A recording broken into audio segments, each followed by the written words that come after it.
नमस्कार। आप सभी YouTube दर्शकों का एक बार फिर से हमारे इस YouTube चैनल पर हार्दिक स्वागत है। हम आप लोगों से लगातार ये जो हिंदी साहित्य का इतिहास है, हिंदी साहित्य के इतिहास के अंतर्गत आधुनिक काल के विषय में चर्चा कर रहे हैं। आधुनिक काल के अंतर्गत हम भारतेंदु युग के विषय में आपसे चर्चा कर रहे हैं। हमने पिछले वीडियो में भारतेंदु मंडल के जो कवि हैं उनके विषय में डिस्कशन करना शुरू किया है। हमारा जो पिछला वीडियो था उस वीडियो में हमने भारतेंदु मंडल के सीनियर मोस्ट कवि बालकृष्ण भट्ट जी के विषय में चर्चा की थी। आज हम इस मंडल के दूसरे सीनियर मोस्ट रचनाकार, साहित्यकार, कवि पंडित अंबिका दत्त व्यास जी के विषय में चर्चा करने वाले हैं। जैसा आपको पता है, यह जो भारतेंदु हरिश्चंद्र जी हैं, भारतेंदु हरिश्चंद्र जी का जन्म 1850 में हुआ था और इनसे 2 साल पहले पंडित अंबिका दत्त व्यास जी का जन्म हुआ था और अंबिका दत्त व्यास जी से 4 साल पहले बालकृष्ण भट्ट जी का जन्म हुआ था। तो भारतेंदु मंडल के कवियों में सबसे सीनियर जो थे बालकृष्ण भट्ट थे 1844।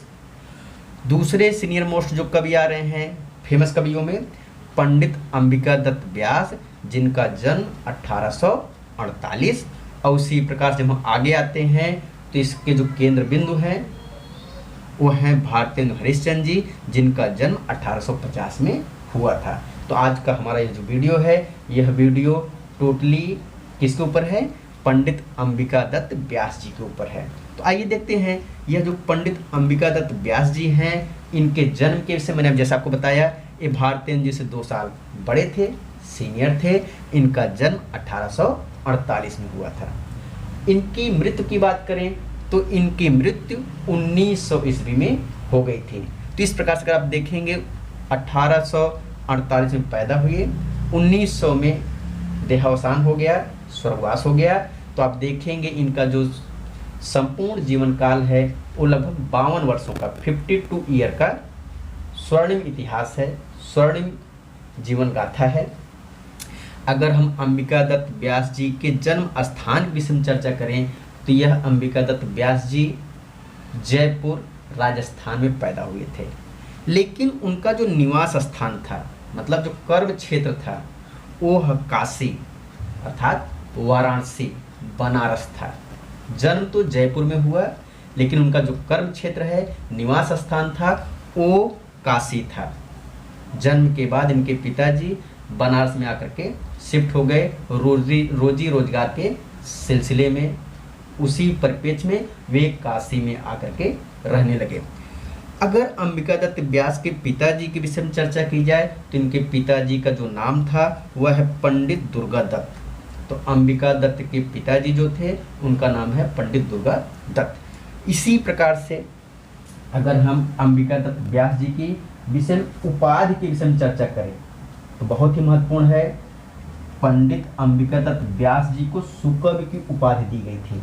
इनको सुकवि के नाम से जाना जाता है। और पंडित अंबिका दत्त व्यास जी हिंदी साहित्य के ऐसे रचनाकार हैं, ऐसे कवि हैं जिन्होंने मात्र 10 वर्ष की उम्र में कविताएं लिखना शुरू कर दिया था। और 10 वर्ष की उम्र में कविताएं लिखना शुरू किया और मात्र 2 वर्ष बाद अर्थात 12 वर्ष की उम्र में इनको सुकवि की उपाधि से नवाजा गया। तो यह इनको जो सुकवि की उपाधि दी गई थी वह किसके द्वारा दी गई थी? कविता वर्धिनी, यहाँ पे थोड़ा सही करेंगे, कविता वर्धिनी सभा काशी द्वारा। तो कविता वर्धिनी सभा काशी द्वारा पंडित अंबिका दत्त व्यास जी को सुकवि की उपाधि से नवाजा गया था। अगला पॉइंट देखते हैं, यह जो पंडित अंबिका दत्त व्यास जी हैं उनका जो संपादन कार्य है, संपादन कार्य के क्षेत्र में देखेंगे तो उनकी जो उपलब्धि है, उनका जो संपादित पत्रिकाएं हैं उनमें पीयूष प्रवाह पत्रिका का इन्होंने संपादन किया था। और यह जो पत्रिका है यह मंथली मासिक पत्रिका थी जिसका संपादन पंडित अंबिका दत्त व्यास जी ने किया था। यह जो पंडित अंबिका दत्त व्यास जी हैं उनकी जो रचनाएं हैं उनकी रचनाएं भी बहुत ही फेमस हैं। तो आइए उनकी जो रचनाएं हैं उन रचनाओं को देखने का प्रयास करते हैं, समझते हैं। तो यह जो पंडित अंबिका दत्त व्यास जी हैं, इनकी जो मान्य रचनाएं हैं उन रचनाओं की संख्या 75 रचनाएं हैं। उन 75 रचनाओं में यहाँ पर कुछ इम्पोर्टेंट रचनाओं को मैं आपके सामने लेकर के आया हूँ, जिसमें पावस पचासा बहुत ही फेमस रचना है। इसके साथ साथ हो होरी, तो पावस पचासा, हो होरी और जटिल वणिक। तो पावस पचासा, हो होरी, जटिल वणिक, ये तीनों महत्वपूर्ण रचनाएं हैं। उसके बाद फिर यहाँ देखिए सुकव सत्सई, सुकव सत्सई, कंस वध, आश्चर्य वृतांत। तो पावस पचासा, हो होरी, जटिल वणिक, सुकव सत्सई, कंस वध, आश्चर्य वृतांत, 6 रचनाएं हो गई। अब देखिए यहाँ पर बिहारी बिहार बहुत इंपॉर्टेंट रचना है, बिहारी बिहार। अब यह जो बिहारी बिहार रचना है, पंडित अंबिका दत्त व्यास जी ने बिहारी के रचनाओं को लेकर के उन्होंने कुंडलिया छंद में उन्होंने बिहारी बिहार नामक रचना के माध्यम से कुंडलिया छंद में उन्होंने बिहारी की रचनाओं को लिखने का, बताने का प्रयास किया है। तो बिहारी बिहार का संबंध बिहारी की रचनाओं से है और उस रचना, उनकी रचनाओं को, उनके काव्य को पंडित अंबिका दत्त व्यास जी ने कुंडलिया छंद में लिखा है। इसी प्रकार से आगे चलते हैं।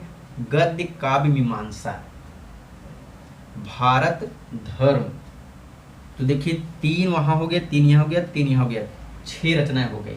उसके बाद उनकी सबसे प्रसिद्ध, सबसे ज़्यादा महत्वपूर्ण जो रचना है वह है शिवराज विजयम।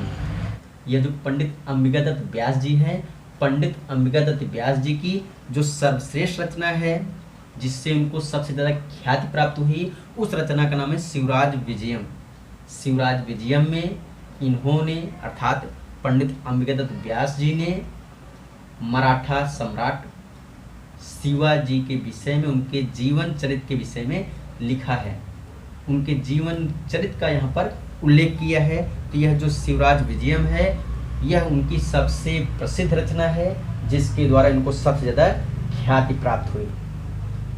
तो आपको यह वीडियो कैसा लगा कमेंट्स बॉक्स में कमेंट करके ज़रूर बताएं। मिलेंगे फिर नए वीडियो में, और हमारा जो नया वीडियो होगा वह होगा सबसे महत्वपूर्ण रचनाकार भारतेंदु हरिश्चंद्र के विषय में। तो यह जो अगला वीडियो होगा, इस वीडियो को देखना ना भूलें।